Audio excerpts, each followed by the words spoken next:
Welcome to the Inside Out Money Podcast. Can't even recognize this place. Too many pieces of our past mistakes. Hi, I'm Maggie, and I believe real change starts from the inside out.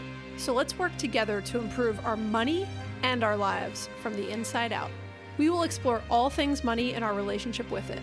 Join me each week with a rotating set of co-hosts, friends, and interviews. Let's jump in. This time, we going round and round and round and round and round. Hey, Erica. Hey, Maggie. I have a question for you. What you got? We're going to jump right in. Okay. What is one financial goal that you keep putting off? Setting a proper budget. Why are you putting it off? It's intimidating. Okay. And I know I won't stick to it. Okay. That's interesting. Let's put a pin in that. Okay. Because today we are talking about what's holding you back from improving your finances. And, by the way, welcome to the Inside Out Money podcast. This is a personal finance podcast focused on redefining wealth from the inside out. Every week I speak with a rotating set of co-hosts about a different financial topic to help you improve your financial mindset and tactics. And we're going to talk about both of those today. And today we have co-host Erica here, and we are going to talk about what is holding you back from improving your finances, because I would say almost everybody out there wants to improve their finances, but for various reasons they are not. So today we're going to talk all about not just what's holding you back, but how to get past those things and move forward, which is why I was asking you why you haven't done that. I mean, I wonder if my why is similar to a lot of other people's too. It's just like the accountability side of it, or just not, like we talk about so many times before, not knowing where to start, not knowing your password. That's what I was wondering when you said it's intimidating. Is it like intimidating of you don't know how to get started? Or you also mentioned you won't follow it. So it's like you already believe you're going to fail at it. So what's the point in doing it? There's kind of both there. It's dual. Like I've set budgets in Monarch, but then they're pointless. It's like just arbitrary numbers in there, you know? So because you can just go past them whenever you want. Right. Like there's no hard stop. It's not like, you know, back in the early days of cell phones where like, or you'd run out of minutes. Exactly. Yeah.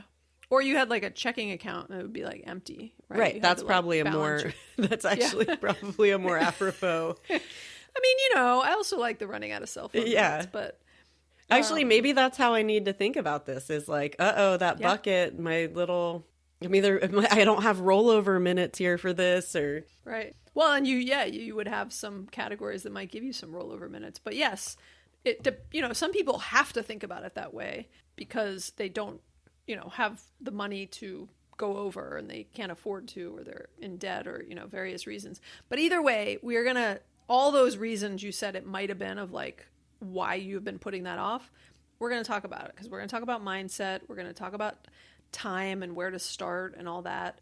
I think the first thing though is you need to identify what the roadblocks are so that you can start improving them. So we're going to talk through a bunch of these potential roadblocks so that you can help to identify, like in the question I asked Erica, of what's one financial goal you keep putting off, and she said setting a budget. If you start to think through all of the roadblocks we're going to talk through, you can start to identify which one might be holding you back from meeting your financial goals. Again, identifying it really is the first step, being able to like name it and label it, because then you know what you're trying to combat and get past. And we're going to start with the biggest one, right? It's that big, beautiful brain. With the big brain. Head. And I would say the biggest one, and I can speak personally to this, is that your mindset's off. I mean, it's exactly what I just said. Like, I'll fail, so I'm just not even going to try. Yeah. That's how I got through high school. But you got through it quite well. Yeah, here I am, doling out finance advice to people. Not really. So I guess the big question is, and this is one that I pose to myself, is what are you working towards versus just thinking about restrictions? So, everyone's different. You could be working towards saving for a house, a new car, vacation, retirement. That's a big one. Or, in the case of what we talk about a lot here, financial freedom. And there's different levels of financial freedom, right? There's the, I'd say the like baby levels of just having a solid emergency fund, right? Or not baby level, but the starter level. And then there's, you want a big enough emergency fund that you can quit your job if you're unhappy, take some time off. Eventually you might want one big enough that you can retire early or whatever it might be. But the feeling of not stressing about money might be what you are working towards. Because I love the question of like, what are you working towards versus, again, not thinking about it as what are you trying to restrict yourself from. But I think some people might say they don't actually even know what they're working towards. But it doesn't have to be that it's a house or a car or something tangibly, tangible that you can name. It might just be, I'm stressed about money all the time.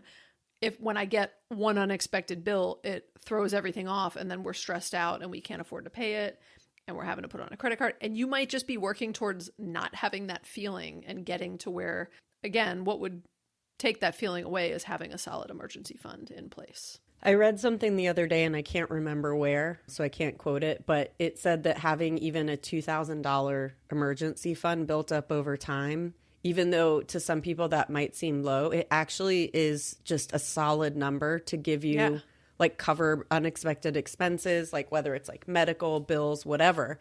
You don't need to have thousands upon thousands of dollars saved. You can have $2,000, and that is an achievable amount to set aside, set it and forget it, put it out of your mind, to just know that it's there to give you that peace of mind. Yeah, I think that's a great point. We did an episode 55 on our formula for how much to keep in your emergency fund. And that's really your, I'd say more aggressive goal. But you're right, just a couple $1,000s can give most people the breathing room they need to not stress that, like, an appliance suddenly goes bad and you've got to, buy an unexpected refrigerator, or, you've got a roof leak or whatever it might be. And yeah, it does not have to be massive. And that might be, the first step of what you're working towards. So I think the what are you working towards question is a great way to help your mindset and kind of reframe things a bit. I think there's so many other elements to your mindset also, right? It could be that you've got limiting beliefs and that you have these deep-seated beliefs about money that are consciously or subconsciously sabotaging your efforts to improve your finances. So it could be that you always say to yourself, like, I've never been good with money. I'm never going to be good with money. And like, that's just how it is. Like, that is a limiting belief by definition because it's not true.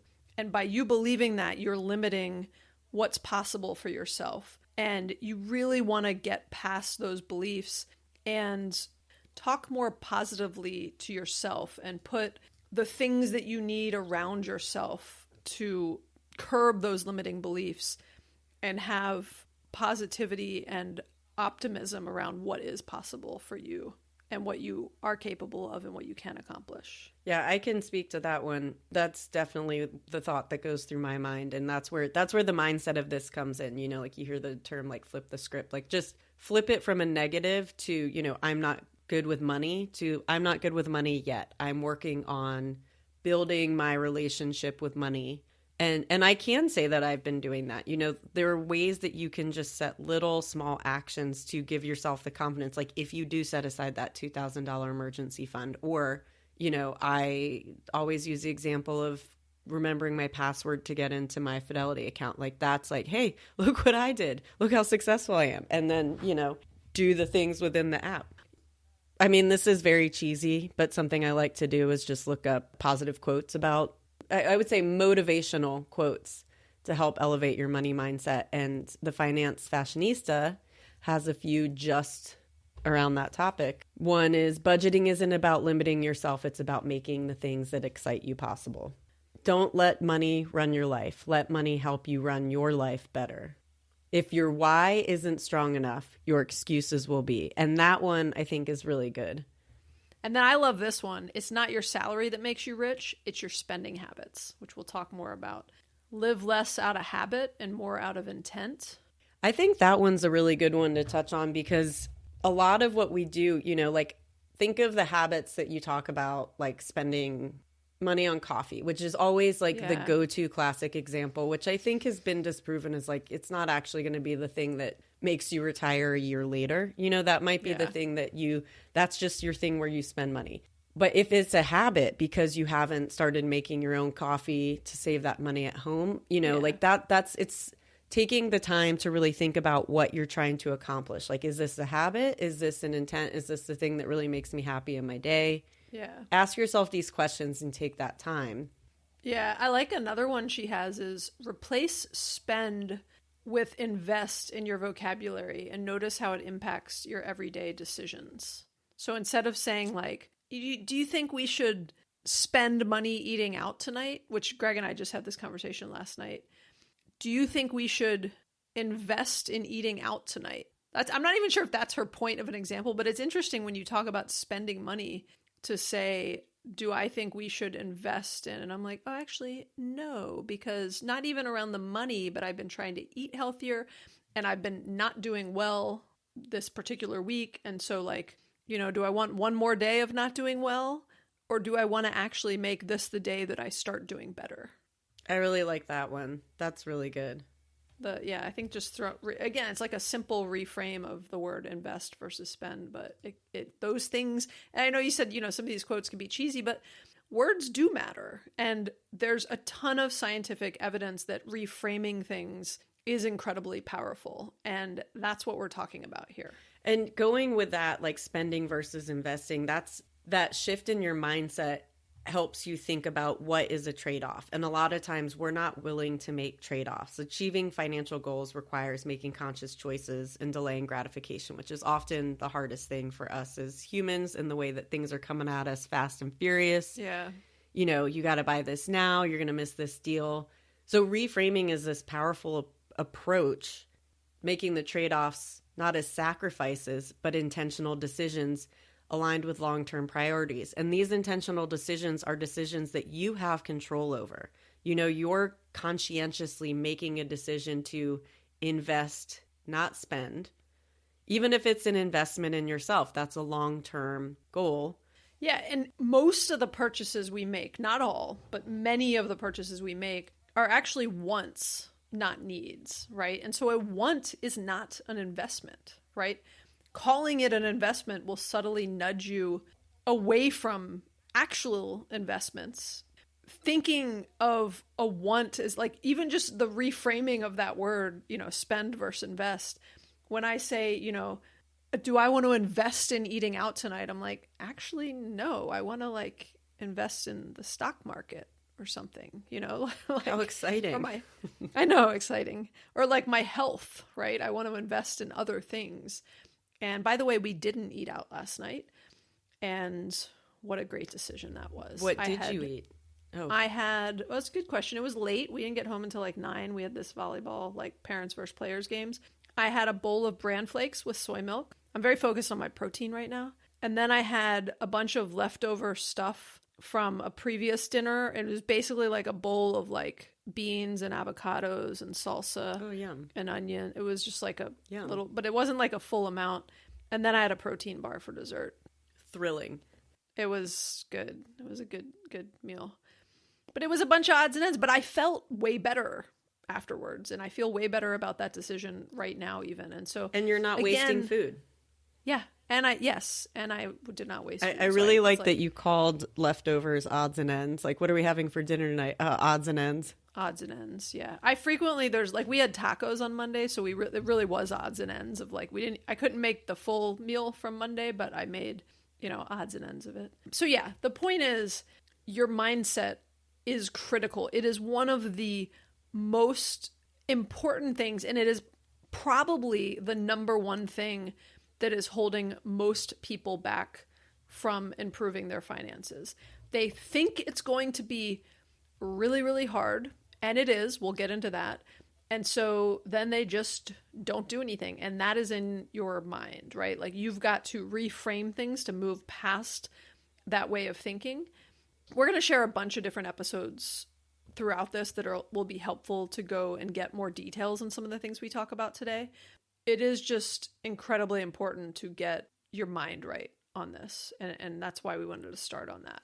The second thing that might be holding you back from improving your finances is that you don't even know where you stand and you don't know your numbers. So we talk about tracking your net worth a lot. Erica, do you know your net worth? If I look at it in Monarch, yes.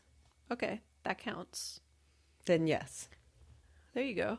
So you have to know where you are today to get anywhere tomorrow, right? Like we say sometimes what gets measured gets better.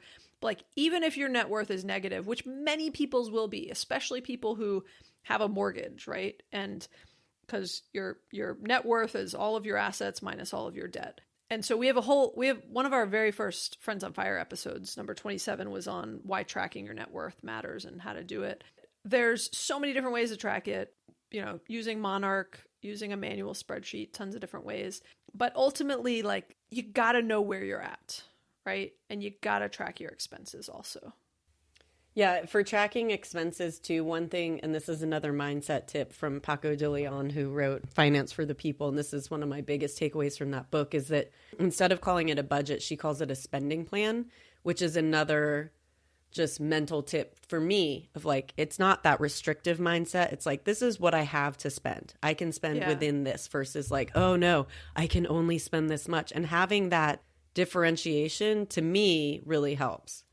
Yeah, I like the term spending plan a lot. And again, call it whatever you want. If that's what makes it feel better to you, call it that. You can make up some other name for it, right? But it doesn't matter what you call it. It matters that you do it. And it doesn't even matter that you necessarily do this for your entire life. But if you are at the point where you are trying to make improvements to your finances, tracking your expenses is one of the number one things you can do. And it's an important one. And again, you got to know your numbers. You got to know like what it costs you to live for a year, you and your family, you and your kids, whatever it might be. Like, you need to know that. And again, we've got some links to old episodes in the show notes where we talk about tracking expenses. We've got a lot of fun like expense reviews that we've done with all of the Inside Out Money co-hosts. So if you want to hear just a bunch of people like talking about what they spent over the last 6 months or year, and by a bunch of people, I mean like, me, Erica, Liz, Andrew, and Greg, then you can go listen to some of those episodes. It might be a fun way to kind of get you motivated, because I think it's fun and interesting.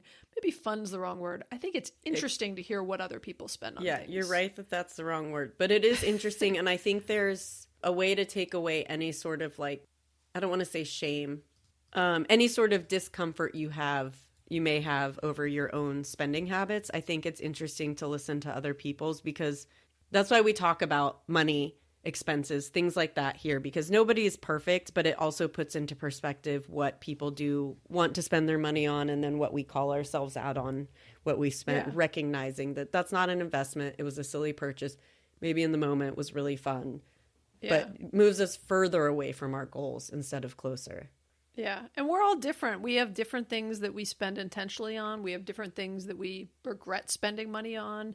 We have different amounts we spend. So I think it's kind of an interesting cross-section of people to hear from. If you want to listen to some of those expense review episodes, we'll put a link in the show notes to it. And then another metric is your savings rate. So this one I think is interesting. And Liz and I did an episode on this called episode 45, the one metric you likely don't track, which is your lifetime gross savings rate. But in general, you want to know your savings rate. It's an interesting number because it starts to give you a sense of how many more years you need to work to retire. You start to be able to if you know your expenses and you know your savings rate and you obviously know your income, you can do some really, I think, fun calculations, but fun or interesting calculations on how many years of retirement you earn each year you work, right? And so there's just some kind of like cool stuff you can do if you are able to measure and track your savings rate, and it's a good metric to know. But I'd say it comes after focusing on like tracking your net worth and tracking your expenses, because you need that data to get to your savings rate. And then another number that you do need to know and understand is debt, right? If you are in debt, you really need to understand how much debt you're in. Again, that's why tracking your net worth is so helpful. You should have all the debt that you have very clearly outlined and documented. You should note the interest rates. You should note any other sort of, payment terms, minimum payments required, things like that. And you really want to focus on obviously your highest interest debt, but it can feel at times impossible to get out from under that debt. There's a lot of emotional weight that comes with debt. There's a lot of like shame and stress and feeling trapped and other things. But ultimately, like, you need to know those numbers, and you need to have those numbers in front of you every day, right? I always think of Justin and Haley from The Price of Avocado Toast. And when they were very aggressively trying to pay off debt many, many years ago, they had big poster they drew up of the amount and some of their, kind of goals of paying it off. And it was in their bathroom. They had to like look at it every day, right? And so I just think when you think about the importance of, when you think about what's holding you back from improving your finances, not knowing where you stand and really understanding your numbers and like sweating those numbers, right? Looking at them every day. Again, combine this with the mindset of, you're not trying to make yourself feel bad. You're trying to motivate yourself. Yeah. And with the debt portion of it too, like the motivation can be there once you start chipping away and you are actively paying attention to it. Like, that is certainly not an out of sight. It should not be an out of sight, out of mind number for you. But once you start chipping away at that mountain, which can, whatever the number is, it feels like a mountain. It feels unattainable. But when it starts dwindling, then I think that's where the mindset shift comes in. And like, that's a really helpful one of like, that you don't want to be in that place again if you can avoid it. And that is, I think, one of the biggest journeys to get you over that hurdle towards the financial freedom. You once you gain that freedom, you don't ever want to give it up. Yeah. Well, I know I keep saying some of this can be fun. There's actually an old Friends on Fire episode we did that was how to make paying off debt fun. And there's a lot of ways to do like colorful charts and things where you're motivating yourself on like tiny wins, and you're trying to make it as fun as it can possibly be. Okay. So we've talked about your mindset. We've talked about knowing your numbers. The next one, in terms of what could be holding you back from improving your finances, is that you are not willing to change your habits or put the effort in. So this is like the time and effort piece. It's funny, Erica, the last episode you and I recorded was all about time. Yep. So if you want to hear a whole hour of us talking about time, episode 108 is Reclaim Your Time and Money and Actionable Strategies for the Overwhelmed. But like, this is going to take time. There's no fun way to reframe that one.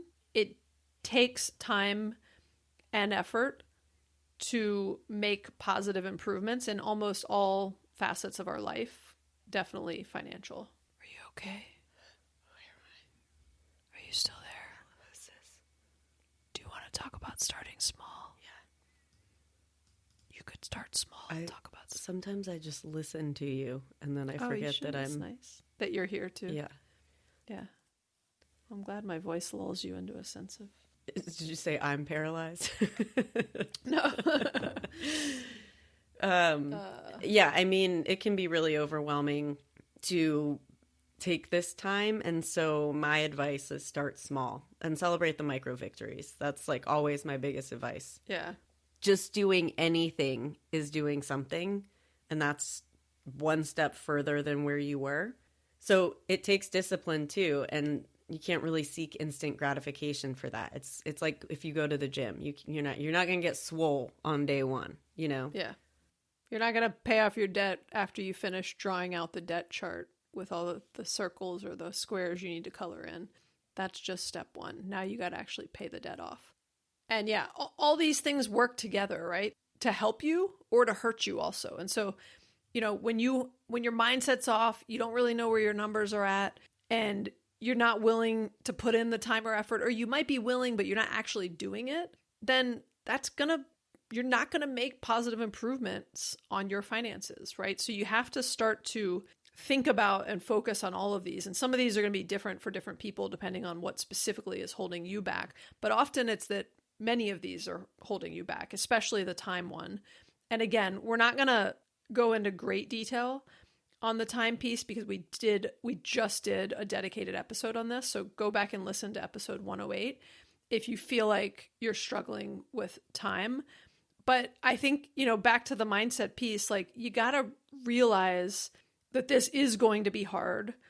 There are going to be times that you might feel like you're, quote, suffering. And right, you can reframe that as many ways as you want. And there's still times that it's not going to feel great, because delayed gratification doesn't always feel great. And it's going to take some effort and discipline.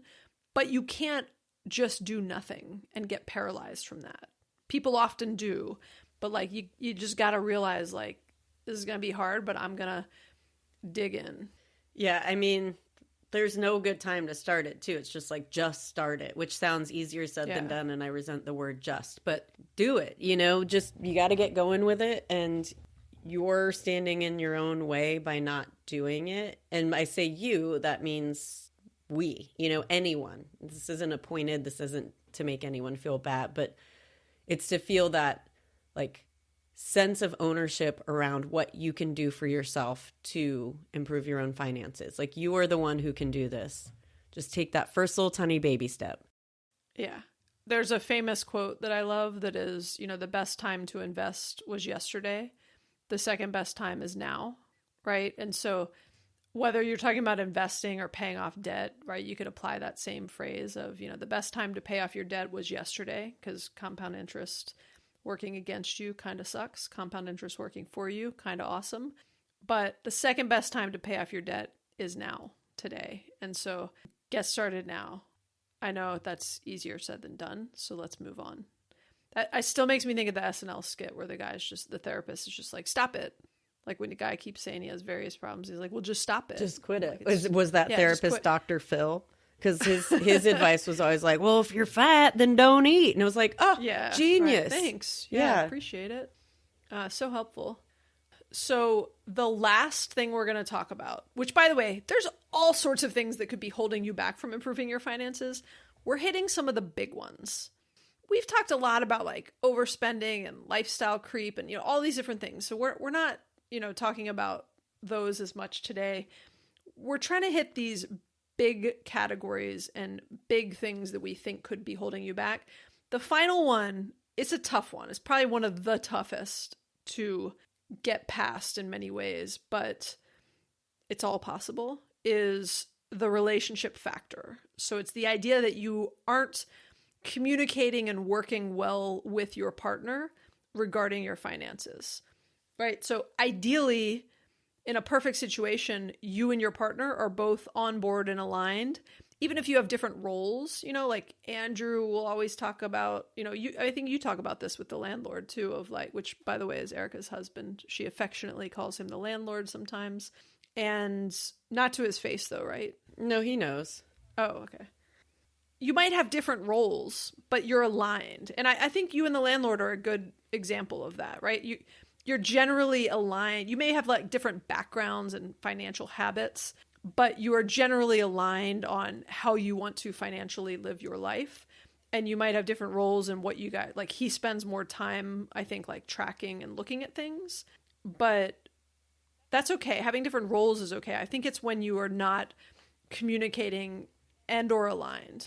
It took us a while to get there, though. So don't think that, you know, for anyone who isn't necessarily there with their partner yet, it takes time. You know, you have to kind of have those conversations, which is the point. What got you there? Good question. Let me think about that one for a second. Yeah.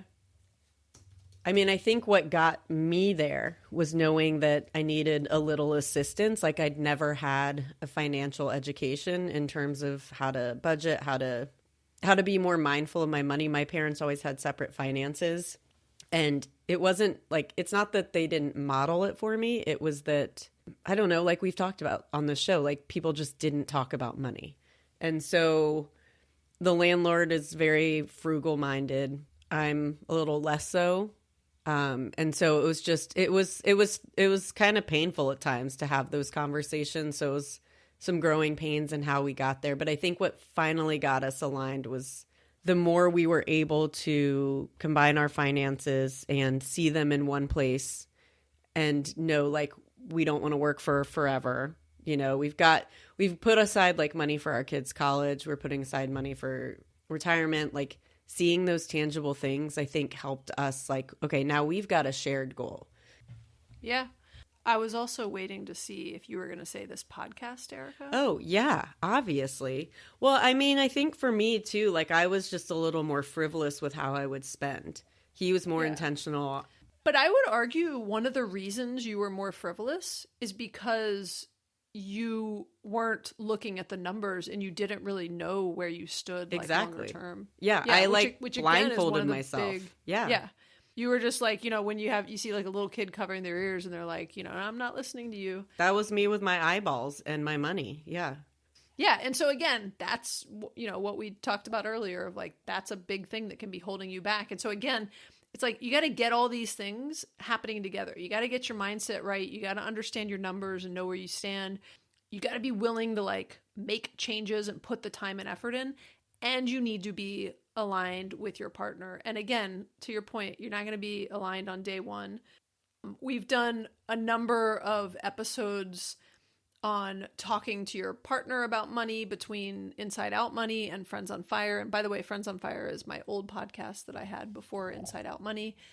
But we've got a bunch of links to episodes in the show notes that we'll put. So if you are struggling with this one, it's a tough one and it's very reasonable to be struggling on this one. I think many people do. So take some solace in the fact that that's, a common thing people struggle with. But then like everything we're talking about, like, appreciate that it's hard and then start to find some small actionable steps that you can do to move it in the right direction. Liz from the podcast is a big fan of money dates. She's done a few podcasts on her podcast called Liz Gets Loaded about money dates. So we'll put a link in the show notes to those. It's just the idea of like having focused time where you sit down with your partner and you start to review things. And the first meeting might be where you just ask each other questions, right? But we have a lot of good advice in some of these other episodes about how to talk to your partner. And, one of the things that I always really like to focus on is, you got to come from a place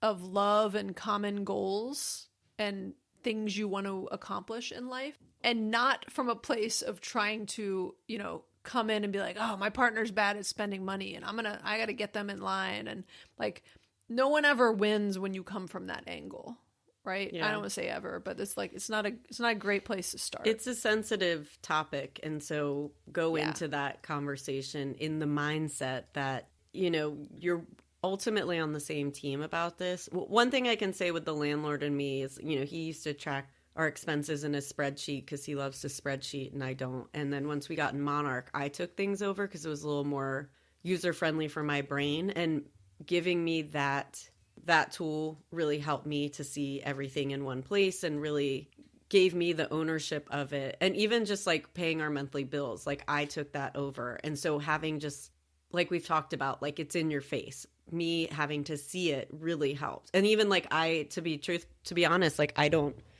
automate our expenses because I want to go in monthly to be like, oh yeah, like I see it in Monarch, but when you look at it, when you're paying that bill at the end of the month, it looks different. And I want to go in and have that like face-to-face time with what we just spent.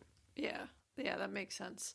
And those are the sort of things you can discuss at a money date, right? Like suggest to your partner, be like, hey, it would be really helpful to me if we could kind of share the accountability of some of the financial tasks and like, which ones are you most excited about doing, right? And like, there's a lot of ways you can approach your partner. And I actually forgot, Greg and I did an episode, it was on Valentine's Day of the first year of the podcast, but it was episode 28 and it was called Love and Money, Navigating Finances in a Relationship. That's a really good episode to listen to. And we talk about like setting regular money dates, being open and honest. Ideally, you don't want any financial secrets, right? There's actually a term for that called financial infidelity. And really using like I statements when you talk to people, right? Talk about you and what your goals are for your relationship, saying things like you always overspend and, versus focusing it on yourself, which is confusing when I'm saying like, say I, but then I'm using examples with but you guys know what I mean. Talk about some shared approaches and try to establish some shared goals. Talk about creating a budget together. Talk about a spending plan. Talk about what kind of tool would be helpful to use. And ask questions to your partner, right? Like don't come in there real hot and real aggressive and kind of saying like, I think we need to do this and I want to use this tool and blah, blah, blah. Like, again, like that's not going to go over well. So I think you always want to start these conversations, especially if you're the one initiating it, which often the one who has more of an interest in improving finances than the other is the one initiating the conversation, right? Come in from a place of love and compassion and start small and have meaningful discussions about your life and your future and what you want together, and then shift that to financially what might be needed to make some of those things happen. And, you know, again, I think the biggest point we want people to walk away from is not being aligned with your partner is something that can hold you back from improving your finances. And so you really want to put some time and energy towards improving that situation if you fall into that category. But maybe you're like super aligned with your partner and you guys both don't want to do any of this financial stuff, right? You both need to focus on the other three factors, which is okay, right? You're at least coming, like, they're actually, like, what's the phrase? Like, misery loves company. Mm-hmm. You actually might make some nice progress if you both hate dealing with financial stuff and you can bond over that and be like, but we're going to get past that. Like, how great does it feel to have something that you and your partner both aren't good at, but together you can start to work on and challenge each other and be accountability partners and like get better at it together. Like, that's possible. It's very possible. And that can be something that's really good for your relationship and a really just positive like milestone and turning point in just the maturity of your relationship, the growth of your relationship. Yeah. And if neither of you is that interested in doing it on your own and you do have the means, sometimes a professional can help, or, you know, resources like turning to these podcasts, or I'm sure ChatGPT has advice, but you don't have to be alone in how you do it. You know, like there are ways that you can find resources to help you navigate whatever you're trying to accomplish. Yeah, and you're right. And those resources could be anything from hiring a financial coach to hiring a financial therapist to agreeing to listen to some podcasts or read some books together, right? You're on a road trip and you say, okay, well, we're going to like listen to a couple podcasts that are specifically about things we want to focus on from a financial standpoint. Let's each pick one and let's listen to them, you know, as part of this road trip. So there's a lot of different ideas for things you can do. And look, there's also all sorts of other external factors that could be holding you back from improving your finances. Some of it could be just the time in the world, like current economic conditions and the current economic environment. It could be, you know, how you were raised and what level of financial literacy you were taught, which for most people was, you know, very little.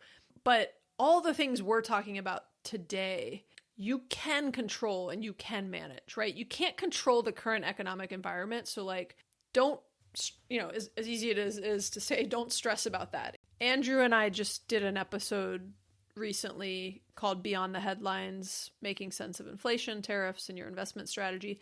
So, you know, if you are stressed about stuff like the current economic environment, I think that's a really good episode to listen to. Ultimately, all the things we talked about today, whether it be your mindset, really knowing your numbers and where you stand, putting in the effort and time commitment, and then also the relationship factor, those are things you can control and manage, right? It is possible to overcome every single one of these things we just talked about that could be holding you back from improving your finances. The one thing holding you back is you telling yourself that you can't do this. That's powerful. Yeah. Right? I just said there's nothing holding you back, but you're right. That is the one thing holding you back. And you can do this. Yeah, you can do this. We're going to tell you, Erica and I, who are like, you should listen to us for everything. We're telling you right now, you can do this. So go do it. Yeah, you got this. I kind of feel like I sound like Mel Robbins when I just said that. I know. Let's take it down just a tiny baby notch. But yes, you can do this. We support you. We're here for you. You know, like you can do this. Period. Exclamation point. Why can't I say exclamation? Exclamation point. I'll learn how to say that soon. If you can learn how to if Maggie can learn how to say exclamation point, you can tackle improving your Improving finances. your finances. Yeah. Exclamation point. Oh, see? Nothing holding There you you back go. now. Okay, on that note, we really appreciate you guys listening. We know your time is limited and valuable. We just talked about that. And we appreciate you spending some of it with us. If you have enjoyed this episode, you could always leave us a written review on Apple Podcast or Spotify. We really appreciate it. We also encourage you to share this episode with a friend or a family member to encourage ongoing discussions about money. You can also subscribe wherever you Explanation point. You can subscribe wherever you listen to podcasts. And if you have thoughts or questions, we'd love to hear from you. And you can leave a voicemail or text us at 404-981-3370 or hit us up on Instagram. Awesome. Yeah. Thanks, Maggie. This is a good one. Bye. Thanks, Erica. Bye. We're going round and round.